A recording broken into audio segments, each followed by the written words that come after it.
Hello, and welcome back to Friday Vinyl Club, where every day feels like a Friday and every album tells a story. I'm Jamie, and each episode I invite a guest to bring along one special record, an album that didn't just play in their life, but helped shape it.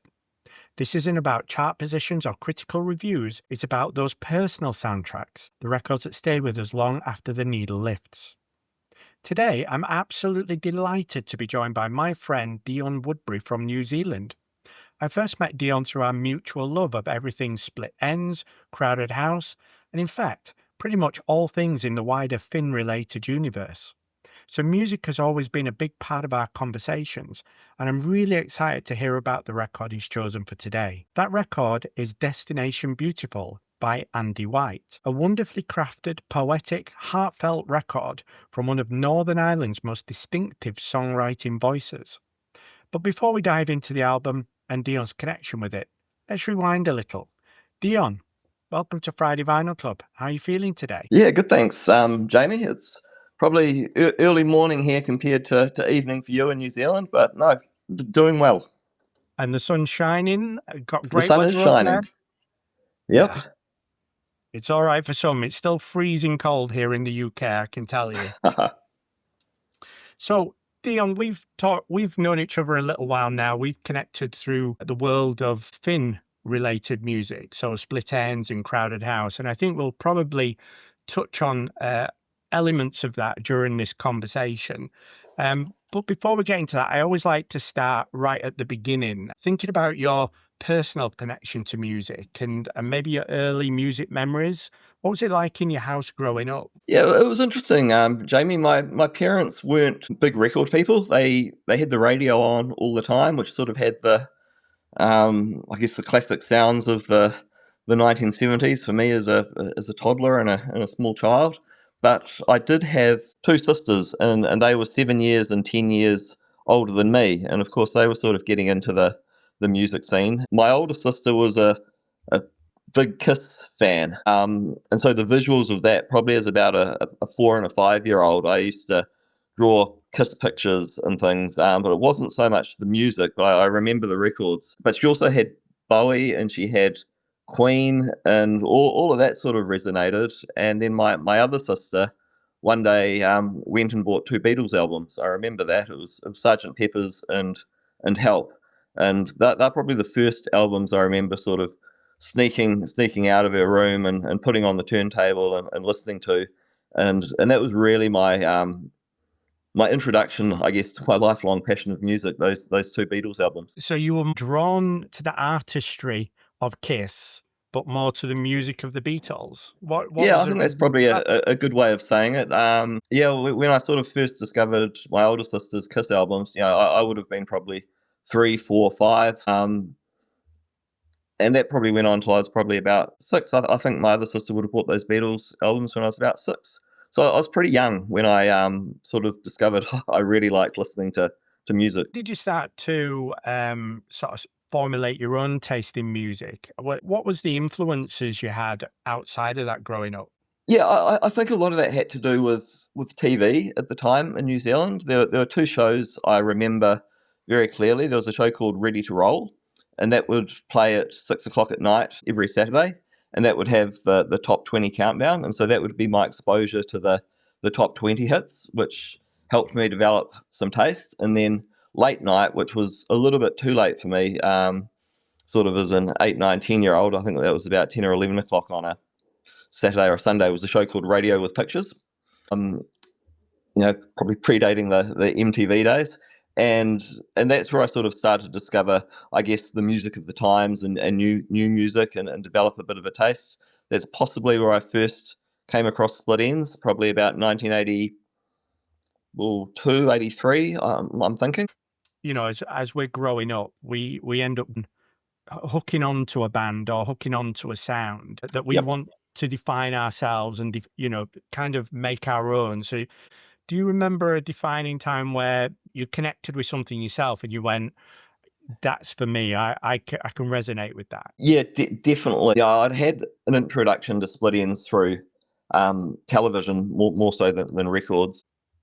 I don't know if I taped it or my sister taped it, but there was basically a a special done around, I think, probably 84, 85, about the time the band was splitting up, where they played all the music videos. And I used to watch that a lot. And yeah, Split Ends was a band I really resonated with. Then my first year of university, they did their reunion tour of '93, and I went along to that concert, and that was probably a real defining moment. The live music, seeing a band that I'd been aware of growing up, and I'd grown to like their music, but the live experience probably really hooked me.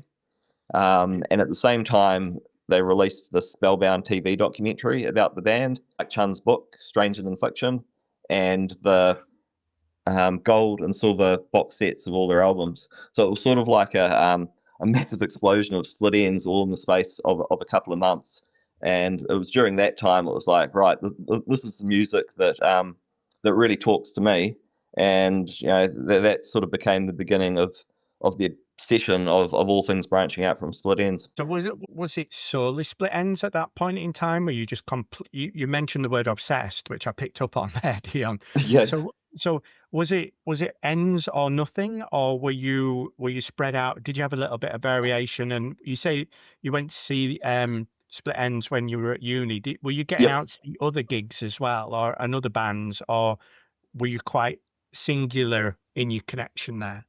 Yeah, good question, Jamie. I think I was saying sort of, I can't remember, a lot of the local sort of New Zealand band scene. I was keen on that. I sort of went down a big New Zealand music sort of hole at that time, because there wasn't a lot that I can recall of music coming through in the '90s that I was really connecting with, that was modern, that was sort of outside New Zealand. Because so many of my tastes were old school. It was Bowie, it was the Beatles, it was the Stones, it was all that traditional music, and I was just starting to grow my CD collection. So the live gigs I was going to was a lot more locally based, I guess, than international. And it was a really good time to lock into that sort of Finn Brothers era, because that was '93. Then later in the year, Together Alone came out. It was only a couple of years after that, the first Finn album came out. So there was so much in that world. I think I was pretty focused on it. 94 and 95 was an incredible time in that Finn universe, absolutely. Let's go back to that Ends gig, that first gig that you went to. You'd seen them on the TV, you'd immersed yourself in the music videos and in the music. Yep. How did the live arena differ? How did it feel to you back then? It must have been incredibly exciting. Oh, absolutely. It was just the energy. I think, going to an ends gig, and I think '93, the band were reforming, but I think all the band members were probably in their musical prime at that point. Looking back now, they're still relatively young, and just the energy on the stage. You had Tim probably relishing the chance to be up the front of the band that he had created years before. And just the whole frantic energy that you get from an ends gig. It's something you just don't get from the records. I think a couple of years later they released the anniversary album, which was the live album of that tour, and I think that did start to capture it a bit. But the moment they came out and the big sort of I think it was a red blob on that one, and they threw the sheet off, and Shark Attack started. It was an experience, and I'd probably had a few beers beforehand, and I was up for it, and it was just it was a moment. It was great. I must admit, I'm incredibly envious, Dion, because sadly, over the years that I've followed Finn-related gigs, live events, I've not had the chance to see Split Ends live. It's not maybe not going to be the same, but obviously they're reforming now and they're doing the Australian tour and then maybe a couple of dates in New Zealand. But hoping that they come over to the UK at some point. Yeah, I'm hoping that for you too, Jamie. I don't know how true it is, but I think I saw something online. Might have been last night that there was a Phil Manzanera concert in the States, and he sort of said, "Oh, yep, Split Ends will be touring the States later in the year." Again, it was just something he said, but if they're doing the States, who knows? They might be going to the UK, but of course, nothing official's been released yet. Nothing's even officially been released about them touring New Zealand yet. I got tickets to go across to Australia for one of the gigs just in case they don't, because I just didn't want to miss out. But who knows? It would be great if they did a bit of a world tour this year. Yeah, it doesn't surprise me that you're going over to see them. I did interview our friend in common in the Finn world, Jeremy Ansell, recently. He just said it was going to be an exciting year, and I didn't really want to push him too far. No, Um, no, he's in the cone of silence, isn't he? he- well, yeah, and I think he has to be fair. Yeah, So, exactly. so as you're growing up, you're collecting music. I guess at this point, you're collecting it on CDs rather than collecting it on vinyl. Do you remember your first vinyl that you bought yourself? Yeah, I think it was split ends related, and it wasn't necessarily to play on a turntable. It was sort of the beginning of my vinyl collection. I think it would have been a True Colors Platinum version. I think I might have gone to a secondhand record shop and bought that and the Crowded House Temple of Low Man picture disc on the same day. They were probably the first two albums that started my vinyl collection. Two incredible albums to kick your vinyl collection off.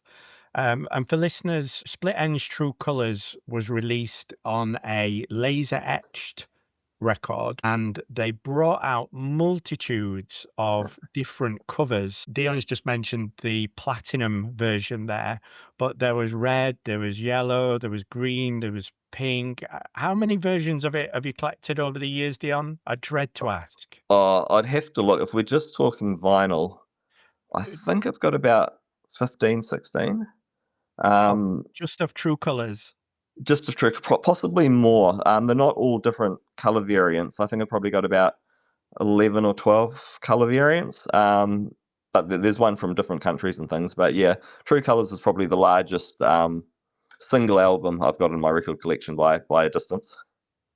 Wow.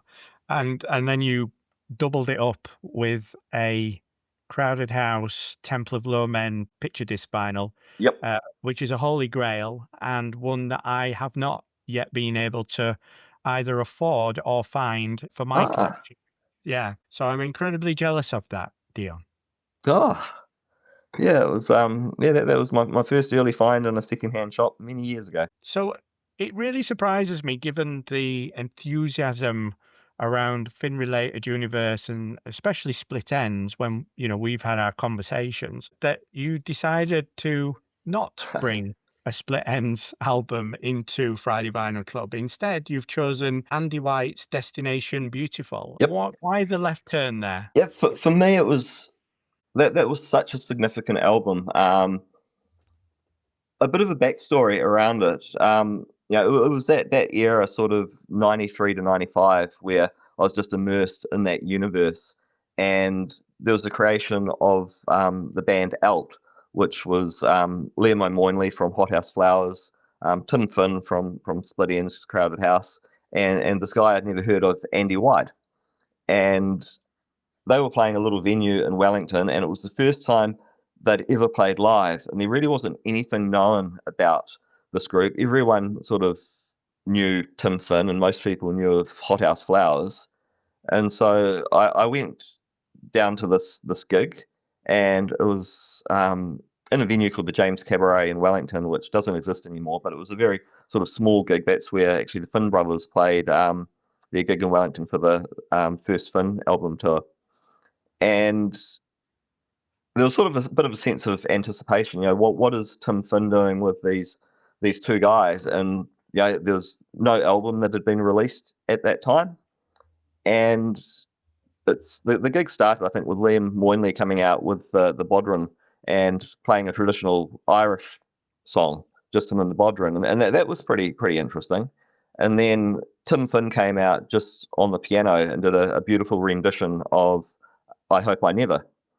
And then this third guy came out, this sort of tall, gangly guy with a mop of sort of dark hair, who looked a little bit younger than Tim Finn, and he sort of got to the stage with his acoustic guitar and he sang a song, and it was a song that I later learned was called "Thinking of Change." And I couldn't. It was that sort of song where I couldn't work out if he was making it up on the spot because he seemed that sort of spontaneous songwriter. It was just an acoustic guitar, but it was a song I really loved. And there was a line in it. Tim, he's only just come. Oh no, Tim from the land of sun and sin. He's only just come in. He's walked into the rain, and that was clearly about Tim Finn. And I think Tim might have even been on the stage at that point. So I had no idea if he was ad libbing or if it was a real song, but it just resonated with me.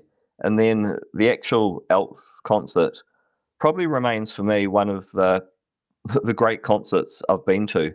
Um, it was three incredibly talented musicians playing incredibly loosely. It was the first time, it was their first gig they'd ever done as Alt. They did it in Wellington. Um, there was a lot of laughter. There was a lot of restarting songs. There was a lot of apologies. But it was almost like having three incredibly talented musicians in your living room trying to play their first album, for the first time.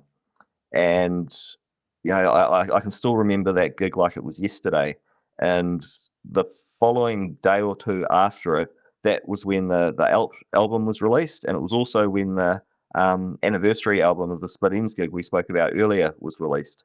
So just a really an incredible time for me in the music world, and it would probably be an easy thing for me to probably choose the Alt album that was released on vinyl, I think, a couple of years ago. But that was an easy access album for me. The thing about Andy White is, we're talking the 90s now. The internet wasn't really going, and there wasn't a single Andy White album to be found in New Zealand anywhere. And so, I just discovered this new artist, and where do I find his back catalogue? And I joined the Friends of the Ends at that point because I saw, the address for Peter Green's club on the back of the old album, and I'd seen it on the back of Split End stuff for years, and I was always a little bit, I don't know, affronted of having to send away to Australia for a band, a fan club of a New Zealand band, and this was the point. It was like, no, if I can get information about Alt as well, I'll do that. And every avenue I went down, it was too hard to try and find this album that the song I'd heard could be on. Um, and in the end, I went to a record importing company they had in Wellington, a CD importing company, and that got me an earlier album himself. But in order to get Destination Beautiful, I think I found the name, or it would have been a postal address of his management team, and I wrote away to them to see if they could help me get the album. And in the end, I think I got a CD sent from me probably about 9 months later from the UK, but it took me 9 months to track down this album. And when I got it, sure enough, it had that song on that I was hunting for, and it hadn't been ad libbed. The little Tim Finn verse was in it, um, but more so the song "Many's the Time," which Tim Finn had put out on his before and after album, and I think that was 1993. That was on it, but it was Andy's version because, of course, that was a song that was originally done by Alt. So there was that connection back into, Tim Finn and Split Ends, and as an album, um, it really was everything that I wanted to take me back to that gig and the first time I'd seen Andy, jump up on stage and play live. So that's why I chose it for today. It was a hard to find album that was really important for that whole sort of 93 to 96 era of my music exploration. Ah, it's incredible. The lengths you went to get that album based on that one song. Yeah, Uh, and the resonance and the connection that you've got with it. Um, Before we go into Destination Beautiful, let's just touch on Alt. So they brought out, was it one album in 1995, Altitude? that's right. Altitude. Yep. Yeah, went under the radar a little bit. I'm not overly familiar with it, I have to say. I think we've spoken before. My love in the Finn universe lays fairly and squarely on the Neil Finn side rather than the Right. Tim Finn side. Yep. Uh, I know some of the songs on there, but so I now know how you first discovered ALT and how you first discovered Andy White. Just in that ALT framework, that obviously struck a chord with you as well. Not just seeing them live, but I guess with the album as well. I think they only did one studio. I think they did one studio album and then they did like a live album. But what was that? Was that always the intent? Was it always a disposable? We'll do this a one time and see what happens. Yeah, you'd probably best ask them that question, Jamie. But from my understanding, it was a point in time. You know, Tim was living in Ireland at that time. I think they might have all been living in a flat together, and they just happened to spontaneously, make music and put out. And oh, actually, no, they were living in Ireland. I think that's when they did Many's the Time, and they went over to Tim's place in Sydney, Periscope Studios, I think, and they recorded Altitude there. So they recorded it in Australia, and I think it was just really a point in time of their lives where it all just meshed together and happened, and they put out the one album. I've been hoping ever since to have a second one.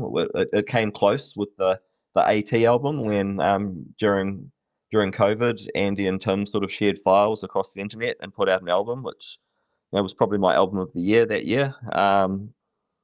Probably more so that I was so keen for a follow up to Altitude, and that was probably as close as I was ever going to get. But yeah, in answer to your question, I really think it was just a point in time thing. I think if the stars all aligned and they were together for a period of time where they could have done another one, that they would have, but the stars probably just didn't align. Oh, that's fair enough. Well, they did leave a lasting impression, certainly on you. And I think I need to go back and really give that Altitude album a better listen. But one album I have been listening to over the last couple of weeks since you introduced me to it is Destination Beautiful, Andy White's warm, melodic, lyrically rich album that blends tenderness with observational poetry. I hadn't really discovered any of Andy White's solo work previously. So I have to thank you for introducing this album to me. It's exploded in my ears. Um, so we know a little bit around how you feel about this album and why you've brought it in. So you got it sent to you in full from the UK 9 months after you'd heard that gig. How did it land with when you listened to the whole thing? Yeah, I think it was the album that I was hoping for. I'd already tracked down the album himself through the importing company, and that was probably a little bit more still on his, I guess, more folky leaning side, whereas this one had, a lot more sort of pop and a little bit of rock and roll to it. So it was sort of that the Andy White that I was hoping for and expecting for. I think now that I've got it on vinyl, it's different again because there's a side one and a side two, and for me, that side one is almost the perfect side of vinyl. I certainly wasn't disappointed after the long wait. You can always build yourself up for an album after a gig, and then you get it and you go, oh, that's not quite what I was hoping for, or quite what I was expecting, or it didn't have the energy, or it just didn't capture the moment from the gig. But this really was the album that I was trying to find and that I was hoping for.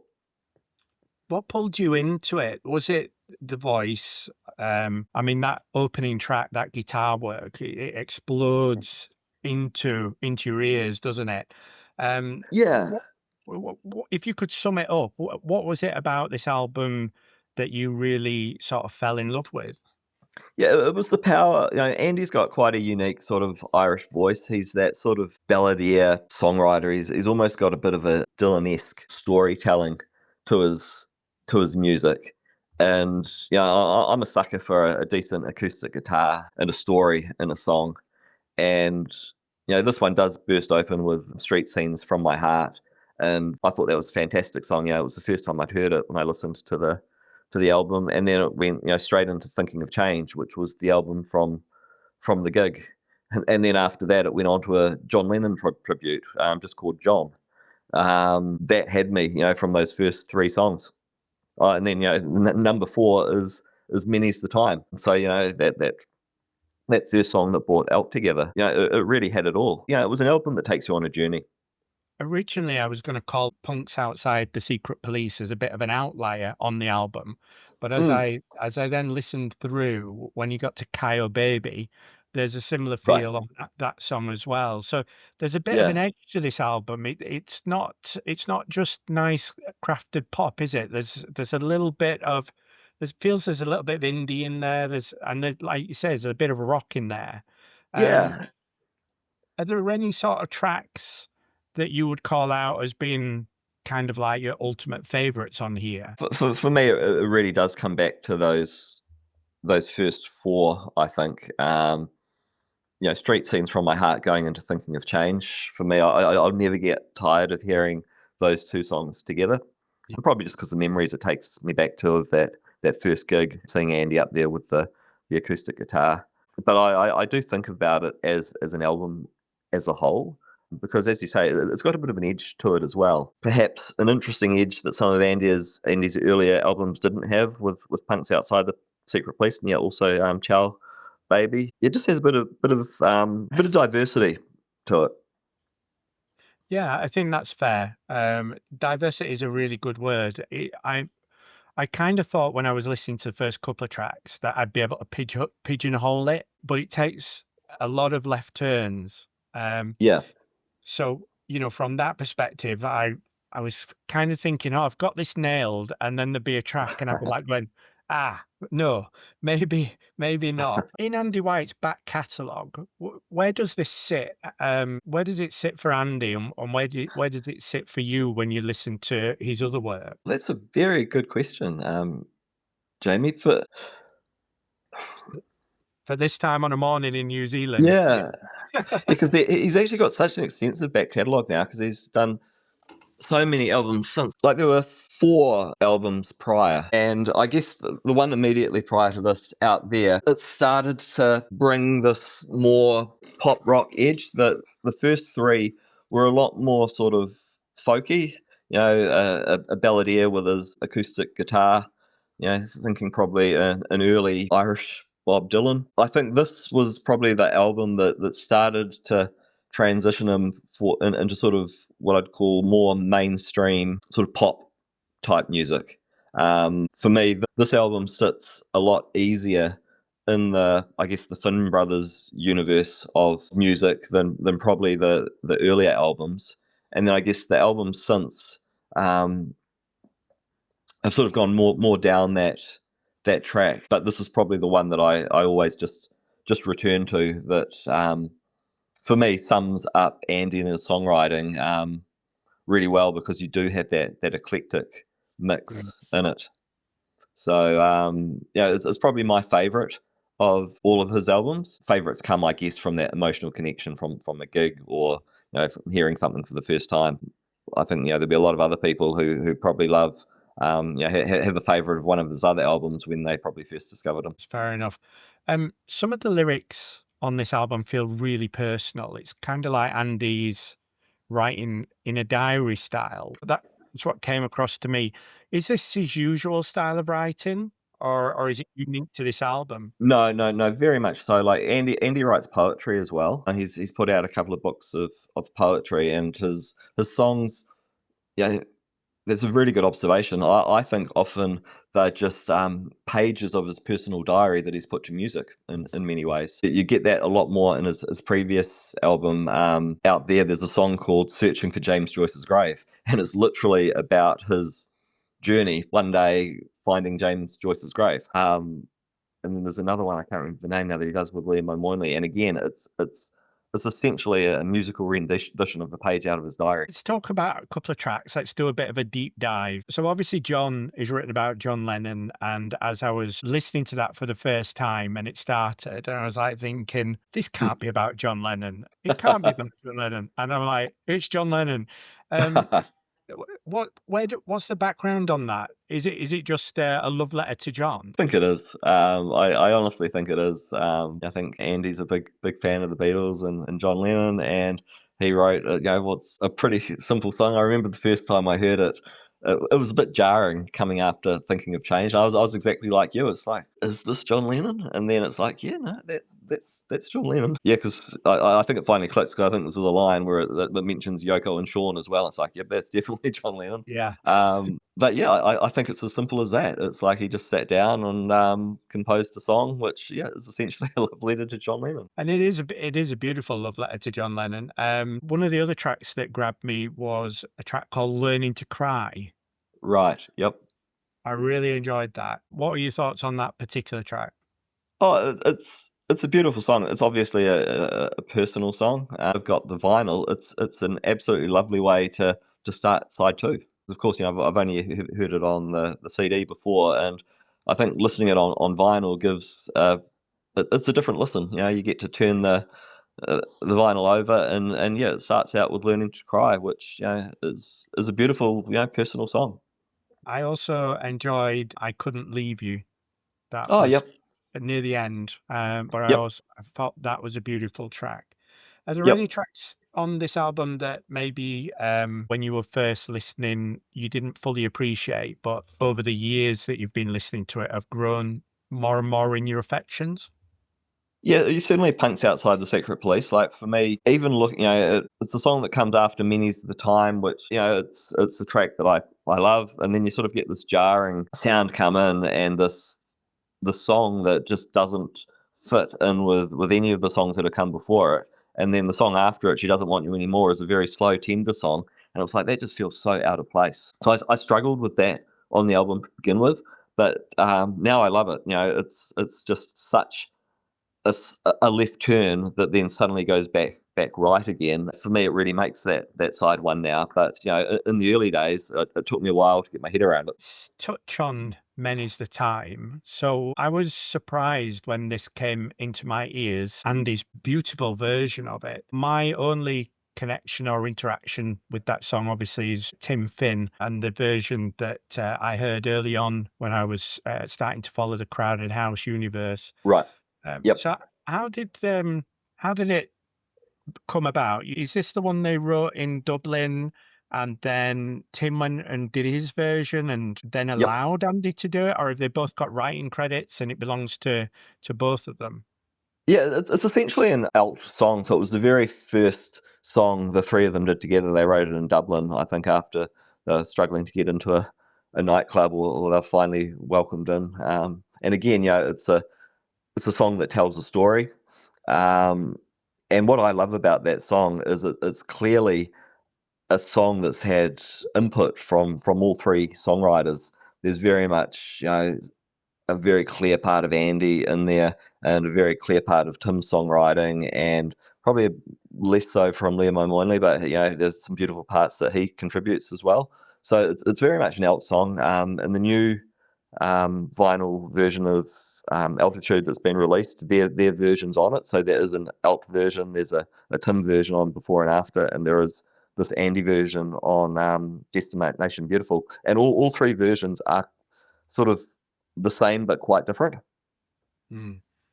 That would obviously lead me into the question of if you're picking your favorite child, Dion, which of the versions do you prefer? Oh, Jamie, don't do that. I'm sorry.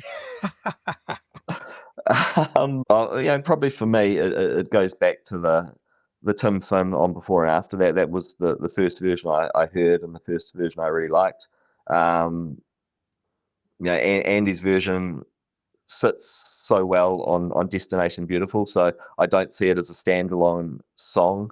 There, I see it part of the Destination Beautiful package, and then the Elk one's is probably my least favorite, just in that it's not as polished, I guess, as the other two. It almost feels a little bit like a work in progress. Still really like Andy's version. And I think I understand what you're saying. It feels that when you listen to this album as a whole, rather than pulling out hits or standout tracks, there seems to be a real emotional arc from start to finish. And I Yep. think that links into what we talked about Andy's story, songwriting and his delivery and the way he comes across in the lyrics.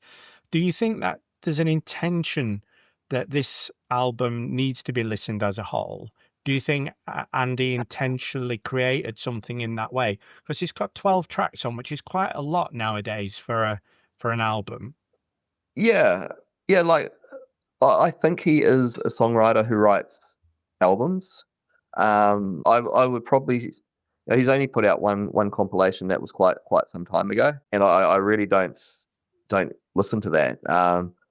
If I want to listen to an Andy White album, I'll listen to the whole album, because I think every album really does tell a story. There's always a clear narrative, I think, that goes through it.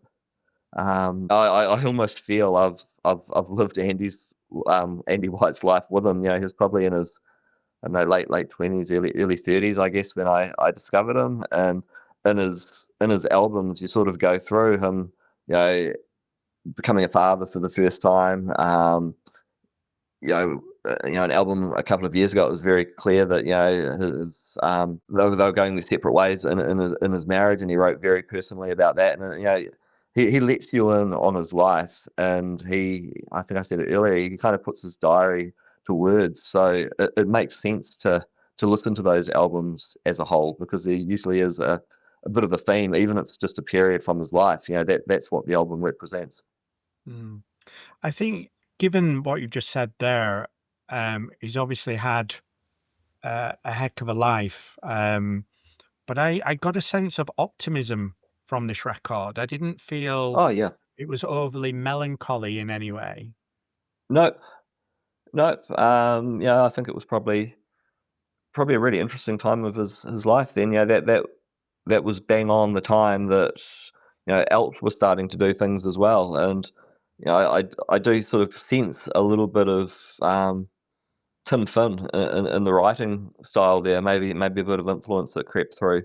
In fact, the next album that he does after this one, Teenage, that was done in Australia with Tim Finn, and Tim, I think, might even have some co-writing credits on a couple of the albums. And again, very, very personal. I can tell you from that album that Andy White only learnt to swim when he was in Australia with Tim Finn, because he writes about the fact that he's swimming for the first time. Mm. Um, the it's quite a different listening experience. It's very, very different to let's say Neil Finn's albums, which are so abstract, and you're sometimes trying to work out what he's singing about. That's part of the beauty of his songwriting. I think he doesn't often tell you a straight out narrative story that you follow along with. There's usually something a bit abstract in there. Yeah, I think that's one of the things I really love about Neil's work is that he leaves little doorways open for you Yeah, to jump into when you're listening to his songs. As you say, for this album, in the short time I've listened to it, I got that narrative, that diary that like you say, it's as if you're spending time with him and you're walking in his shoes, kind of. Um, yeah, but I think that also speaks to the songwriting craft that he obviously has in his canon, because he's done it in such an engaging way. But there are albums that I listen to from artists that do that narrative songwriting, and I can be quite not bored with it, but not as engaged. Whereas with this, I think the way he's done it and articulates a song, but also puts the melodies with it, I think you can, there's enough there to hook onto and say, hey, yeah, I could open this up. Which brings me to my question around, if you were going to introduce somebody to Andy White's work, is this the album you would, say, hey, go and have a listen to? Or is there another one in his back catalogue that you might go first? yeah. It probably depends on who I'm talking to and sort of where our musical connection is, because his music is, his albums sort of evolve themselves as well. Someone from the Finn universe, certainly I'd probably go with Destination Beautiful, or the follow up to that, Teenage. They're the ones for me that got me hooked, and so I guess naturally I think they could hook others. I also love his debut album, Rave On Andy White. It's a completely different listen to Destination Beautiful. You'll certainly get a feeling of almost a politically angry man talking about his, again, he's talking about his life, so he's talking about the troubles in Ireland at the time. And he does it in a acerbic, sort of witty way. He's got a song, Religious Persuasion, which was probably that's probably the single off that album. So, it would either be something like Destination Beautiful for someone in the Finn universe, or someone who's probably more a Dylan fan, I might introduce them to the first album, Rave On. Fair enough. Okay, we let's have a think about the artwork. Yeah. It's quite understated. Picture of Andy on the front.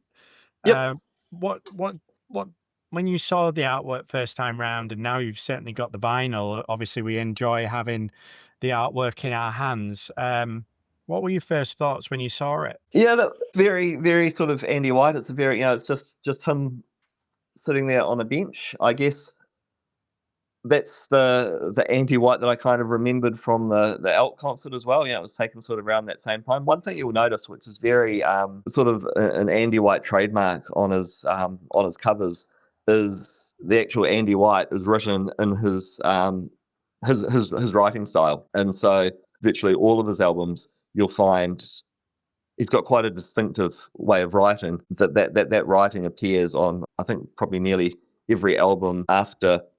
I think probably the one before this. I think the first few albums it doesn't, but it becomes part of the album is his handwriting, which again gives it sort of that personal edge again.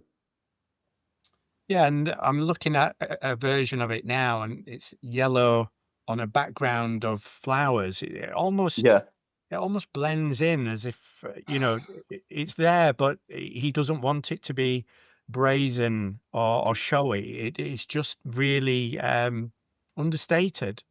yeah, yeah. And just on the version that you're looking at the moment, Jamie, if you go to the left of the letter A, is there a little cartoon picture there or not? There seems to be something drawn there, yeah. Right, yeah, yeah. Because I never picked that up on the CD before, but on the vinyl it's very clear, and that's another thing of Andy's that really drew me in as well is he does these little doodles of people and stuff, and that's just one of his people doodles, and that's very prominent on most of his albums as well. And again, I took a bit of a shine to that. It's a very distinctive way of drawing things. And when you get something signed by Andy as well, you'll normally get a little doodle of a face or a person, and that's something that comes across on the artwork. But on some of the other albums, he'll actually draw a little picture for each song, and that will be in the cover art. It's a nice little personal touch, is that, isn't it? I think Yeah. it kind of brings you a little bit closer to the artist when they do things like that. Oh yeah, yeah. Andy's done some really interesting things over the years. Because what's quite funny is it took me so long to get Destination Beautiful, and it was probably only months after that. Andy was probably an early adopter of the internet for getting his music out there. So I did win a prize for being the 100th visitor to his website, and the website had been going a while until I got that 100th visitor. And think about it now, and websites probably get 100 visitors in a second. But he's he reached out to his fans, I guess, very early on through the internet. And one of the things he did for an album a little bit later was he did a music video where it was all done by drawing things on paper and then filming it and having it moving around and stuff. And then when you bought the album, he actually put part of the artwork from that video in with the album as well. And so everyone who sort of bought that album off him through um, the internet actually got a piece of the music video as well. Wow, that's incredible. I mean, he's put a whole lot of thought into that. Yeah, yeah, he's one of these artists that a lot of people probably have never heard of or don't know. But I'd say he's got a very strong and loyal fan base just because of the connection that he does make with his fans. So have you seen him live then over the years after that ALT show? Has he come back to New Zealand or Australia? Have you caught him live? Ah, only once, and that was at a WOMAD festival in New Zealand, in New Plymouth, and that was fantastic because I'd been in contact with him beforehand, and I'd purchased the Japanese edition of the Altitude album. And I can't remember what his latest album was at the time, and he brought them over with him, and we had a beer at one of the tents in there, and yeah, we had a bit of a chat about um, Irish music and his music and alt over a beer at the WOMAD festival. He was doing I think he was doing a songwriting sort of. Oh, I don't remember what it was called now. It was like, and Andy White's, gives you a songwriting masterclass, I guess, and then he did a little bit of a concert as well. So it was a very intimate gig up in New Plymouth at the Bowl of Brooklands, which is a venue that Split Ends have played many a time. So yeah, I have seen him live in that environment and had a beer with him afterwards. But I'd love for him to be able to do a tour of New Zealand, and yeah, I'd certainly be right up the front there. I often think it'd be great if Tim Finn was ever doing a tour that Andy opened for him, and they both played a few songs together as well. Do you think he's coming back your way anytime soon? I think the challenge is getting over to New Zealand. I don't think there's probably the critical mass that he probably needs to be able to do a tour. He's very much a take his guitar, get on a plane, and come what may. And I think a lot of his gigs are probably where he's got connections for the venues, and it's easy to do. He doesn't have a big management team, or I don't even know if he's a booking agent. He did say to me once, if you can organise the venue and organise it, I'll come. I just don't think I'm quite that connected or organised to do that myself. I Um, said, there's a challenge there for you, Dion, surely. Yeah, yeah, there is. I think more likely I'll try and catch him when he's back playing some Aussie gigs. He has sort of almost Aussie pop up gigs, which I'm not organised enough to get over there too. But I'm ever hopeful that he will make it to New Zealand. But no doubt I will catch him in Australia, at some point as well. Wouldn't it be amazing if Neil Finn managed to get Andy White to do one of those infinity sessions at the Auckland Roundhead Oh, Studios? that would be absolutely fantastic, Jamie. Yeah, that would be he would be such a good candidate for one of those sessions. So let's just talk about the connection to Neil Finn and the wider universe. Obviously, you've entered it through Split Ends. I entered it through Crowded House. I went Crowded House backwards. Imagine Right, what imagine how I went from Crowded House to True Colors, and then right, I heard Mental Notes, thinking, right. what the heck is Yeah. going what the heck is going on here? So you would have kind of seen the transition the other way around from through Ends into Crowded House. How did that feel seeing your wonderful Split Ends disbanding, and then Neil rock up with Nick Seymour and Paul Hester and create a new band? Did that give you kind of mixed feelings over the years, or were you quite when at the point when you found them, were you quite open to it? Well, I was still quite young at the point. I was probably 12, I guess, when Neil formed Crowded House. I never, funnily enough, I never really got into Crowded House in the early albums. I was Split Ends was the band I loved. The third CD I ever bought was History Never Repeats, the best of Split Ends, and I thrashed that and I just loved it. I didn't get taken in by the first Crowded House album. The probably the song I liked the most was from that era was Recurring Dream, and it wasn't even on the album. So Crowded House kind of passed me by. Temple of Loman kind of passed me by. It wasn't till Woodface came out, and I was excited because it was like, oh, this is going to be like Split Ends again because Tim Finn's back. I guess I'm probably more um, Tim orientated to Neil orientated in some ways, Jamie. I love both their music, but as a child, Tim's energy and his music as frontman of Split Ends really really sold it to me. So I got into Crowded House, I guess, through Woodface. Um, but when I bought that CD, you got the Live at the Town and Country Yeah. live double disc with it. And hearing Crowded House live do that, it was like, oh man, what have I been missing out on? And I went back, through the back catalogue and did Crowded House and Temple of Lowman, and never looked back after that. So yeah, it was interesting. I I discovered Crowded House, not till Woodface really, which is quite interesting given Split Ends was so big for me, as a child. So it's the Tim connection for you all the way. Team Tim. Well, yeah, yeah. Well, I guess in more sort of recent years, it's hard. I actually see both Tim and Neil as being so different in the music that they put out. So I love both their musics. It's I'd say I'm equally as a bigger fan as Neil's music to Tim's now, but Tim was the OG. He came first. So, Dion, from collecting all those CDs and then transferring onto vinyl, you've gone on to a huge collection now of vinyl records. Everybody's got busy lifestyles nowadays.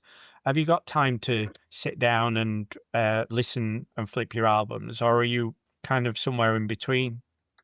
Yeah, I'm somewhere in between. I keep hoping, one day when I'm old and retired, that's all I'm going to do is I'm just going to sit down. I'm going to listen to vinyl all day and read some music books. I'm a shocker. I've probably got a number of vinyl records that have never been played. I've probably got them on CD or I've listened to them on via streaming and just haven't had the time to put them on. Yeah, I'm a bit unusual like that. We've got actually a really good record playing setup at work, and every now and again, when I'm in the office by myself, I'll take something in there and I'll ramp it up and play it out loud. But no, it's much to the amusement of people at work, because when I'm buying vinyl, it gets delivered to work because it's easier than having it left outside the door at home. And the running joke is am I actually going to open it, for one, and unwrap it, and B, am I ever actually going to play it? Because a big part of me is, I got it from my father, but that sort of collector gene. I like to collect my music, and I don't always get round to actually putting it on the turntable. Certainly ones like Destination Beautiful and stuff, when they come out, absolutely, because I want to hear it. Other ones where it's a new release of an album that I've had before, I've listened to it many times, it sort of goes into my collection. It doesn't always get taken out and listened to, which I know is sacrilege, but in years to come, I'm hoping to be able to really make the most of it. Yeah, on your retirement, your retirement party will be a vinyl party, and you'll make people sit and listen. All right, we always close the podcast with a Friday spin, which is a recommendation that you might have for the listeners. It can be old, it can be new, it could be rediscovered, whatever floats your boat. But what have you got for us, Dion? Yeah, I'm going to probably go a little bit left field, Jamie. You're probably going to be very surprised by my selection, but I'm going to go with Aldous Harding and her album Designer. I'm not sure if you've even ever heard of this before. Never heard of it whatsoever. Tell us about it. Right, so Aldous Harding, Aldous Harding, that's her, her real name is Hannah Top. She's a fascinating New Zealand singer-songwriter. I think she's completely unique and original. Um, she's put out one, two, probably four, maybe five albums now. Designer's my favourite. Her most latest one's Warm Chris. This is the one before that. It's just an album that I'd recommend people have a listen to, and you won't get it on your first listen. It's one of those ones you need to listen to for a while. But she's an artist who will completely perplex you. She'll have you thinking. I could just imagine you, Jamie, the way that you have analysed Andy White's music. I think you'll be quite stumped with this album Designer, and maybe then move on to Warm Chris, which is probably slightly less accessible. But she's a New Zealand performer. I think she's probably coming to your part of the world a bit later in the year. I saw her only a week or so ago. She was opening for Nick Cave, and I was at a Nick Cave gig. So yeah, to anyone out there listening, I would recommend just finding Aldous Harding and give designer a crack. Aldous Harding designer, perfect. I will link Yep. that up, and I'll also make sure that Aldous is aware that you've recommended her. I think we'll tag her on the podcast. Right. Dion, thank you so much for joining us on Friday Vinyl Club today. Did you enjoy that? Oh, it's been an absolute pleasure, Jamie. You know, we've been communicating, I guess, via WhatsApp and emails for a while, and it's great to finally be talking to you. It has. It's been an absolute blast. It's been wonderful diving into Destination Beautiful and exploring Andy White's world and touching on the magic of ALT, Crowded House, Neil Finn, and Tim Finn along the way. To our listeners, you'll find links to Andy White's work and a few ALT tracks in the show notes. And I'll also add some favourites from Destination Beautiful in there as well on the Friday Vinyl Club Spotify playlist. You can reach us at any time, Instagram at JamieB1973 or email the Friday Vinyl Club at hotmail.com. If you enjoyed this episode, please share it, follow the show or leave a rating. It really helps people find us and helps us grow. Until next time, this has been the Friday Vinyl Club. Keep your records spinning and your stories alive. Thanks, Dion. Really enjoyed that. You have a great Friday night, Jamie. Great talking to you. Cheers. Thank you. See you later. Bye.